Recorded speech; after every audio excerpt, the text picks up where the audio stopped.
the influence of the song Andromeda? How did that come about?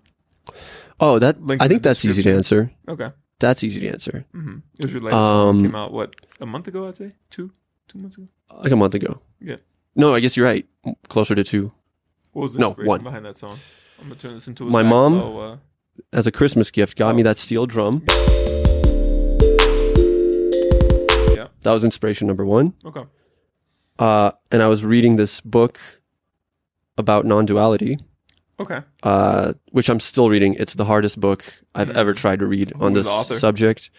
His name is David Loy. Okay. David R. Loy. Okay. And it's like, it's not a spiritual book. It's not a book on like, this is how you should feel, how you should feel more. Yeah, it's not about that. It's a philosophical text going into like analyzing different systems like Buddhism and Hinduism and showing how non-duality permeates all those systems and how it's kind of the fundamental core of a lot of these systems. And it's very tough to understand. And I find myself taking 20 minutes per page. So what is non-duality? The elementary version? Elementary version is that this everyday notion we have that there's a subject, me, experiencing a world of objects that are separate from me. Right. That's an illusion. That split between subject and object is an illusion. And that through various practices, meditation, yoga, knowledge, psychedelics, you can come to this direct understanding for yourself. Yeah. It's not something you have to take on faith. It's something you have to try to discover for yourself. Well, I guess you do have to take it on faith for a while. You have to think that there's something to be discovered in a way. Have you experienced that? I would say at best, very brief glimpses. Never what I would call a full non-dual experience. Never a full ego death. Even on psychedelics, I've never had that. Probably because I didn't do enough. But you experienced moments where you were just completely outside of your body and you're just kind of in the ether? In a way. Yeah. I would say meditation helps, right? Yeah. You ever kind of feel like that while you're meditating, like kind of outside your body, like just kind of a part of the world? Yes. Yeah. Yeah. And I would say, during meditation is when I maybe had the closest to a glimpse of that. Yeah. Yeah, I get that sometimes when I meditate too. I don't meditate too often, but sometimes I'll just be meditating. And it usually happens through sound where I'm just like listening to my surroundings and I'm closing my eyes. And it just feels like I'm not necessarily me. I'm like the wind and the birds and everything around me kind of. Yeah. I mean, it's not like, it's not as romantic as I express it. But I mean, it feels amazing. I mean, I'm not, I don't know. I'm not trying to downplay it, but I'm also not trying to be like, oh, I've experienced whatever. But where it's just like, I just feel a part of everything I could hear. Yeah. Like I feel like I embody the space that I can hear. Yeah. If that makes sense. Like I'm the mood of all the mood that's around me within like 100 yards or something like that. Yeah.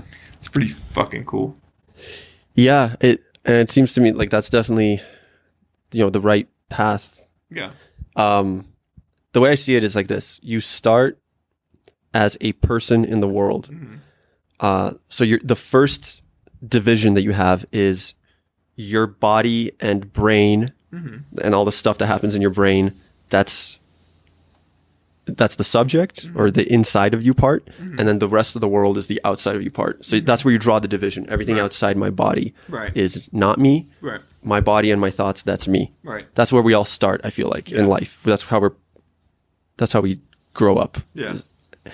And then the next stage, like maybe you start meditating, is you realize there's not really a difference between inside and outside.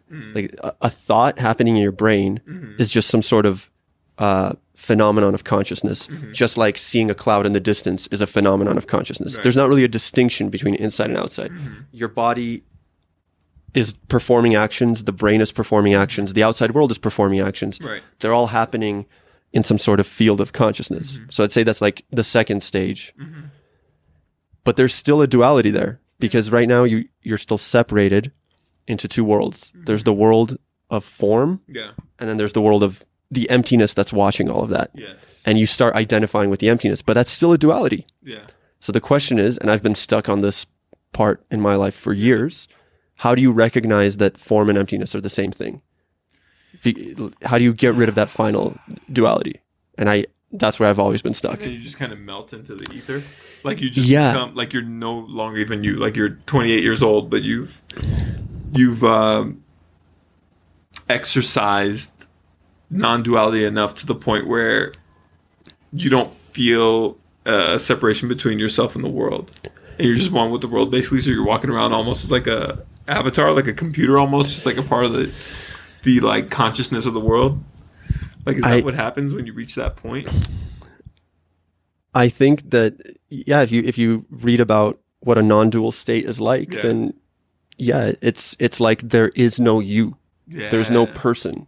That's crazy. There's just the universe functioning. So it's kind of like you die before you die. It's like death before death. Exactly. Ooh. Exactly. Yeah.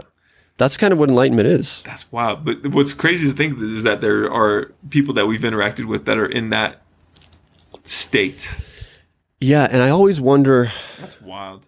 To what extent are they actually in that state? Are they moving back and forth between that state and normal personal experience? Like, or are they always in that state? Or I don't know. Well, like the zone, what people call like the zone. I wonder if like when athletes reach that state, or like a musician reaches that state, if they go into that zone and then come back into themselves. Like, do they just feel the room, the ballroom that they're playing piano in, and then come back into it? Right. Because like what happens in like sports like basketball, sometimes you reach this place called the zone, and you're like out of your body and you're just kind of playing and flowing. It happens very rarely. I've reached it like maybe 3-4 times my entire life.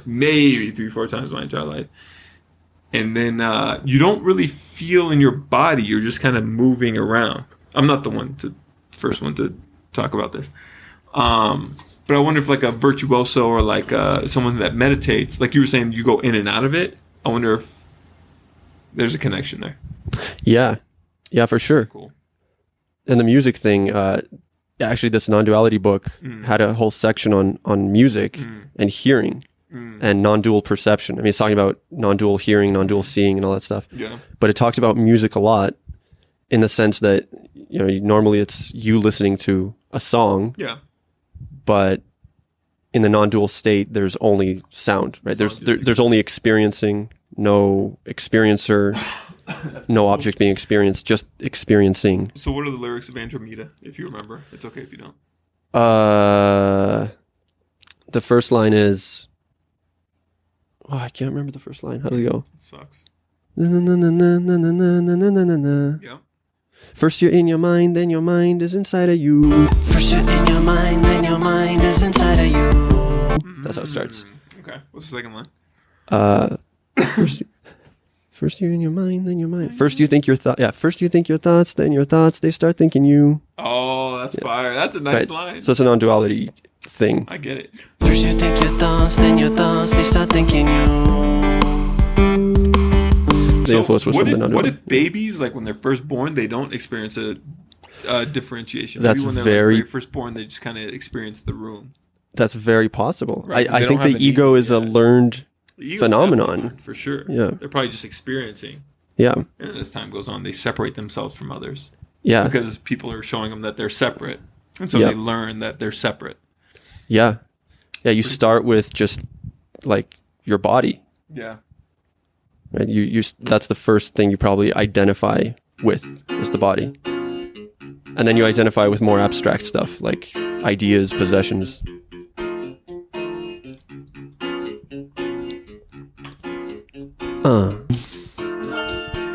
You are not your body, you are not this song. Experience this from another place now.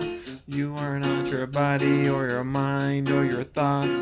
You are just consciousness. Look at what we got, we are consciousness. We are not our bodies. You are just the universe. So stop acting like you're special.